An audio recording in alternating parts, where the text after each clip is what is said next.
À la question de savoir si Bamako va tomber, la vérité du ministre Abdoulaye Diop.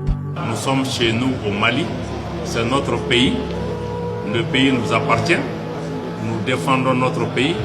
Notre armée aujourd'hui dispose des capacités militaires qui peuvent dissuader plus d'un si on n'a pas compris ça encore. Donc le Mali n'est pas là, moi je ne suis pas là, les forces armées ne sont pas là en train de trembler parce qu'on nous a dit qu'il y a quelques illuminés qui sont pas loin de Bamako qui sont en train d'essayer de prendre la ville.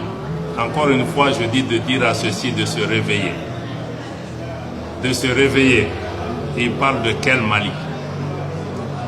Sans diminuer les autres pays. Le Mali n'est pas la Syrie. Le Mali n'est pas l'Afghanistan. Donc quand ils font leur scénario, là, il faut qu'ils comprennent qu'ils parlent du Mali. Un pays éternel. Un pays qui a été là, un grand pays. Un grand peuple. Mais qui a intérêt à ce que Bamako tombe? Et qui veut que Bamako tombe? Pourquoi on veut que Bamako tombe? Quand on répondra à ces questions, on comprendra pourquoi, avec tous les succès qu'on remporte, ce terrorisme continue à être là. Ces groupes terroristes qui ont des drones, ça vient d'où? Qui fabrique ça? Qui leur donne?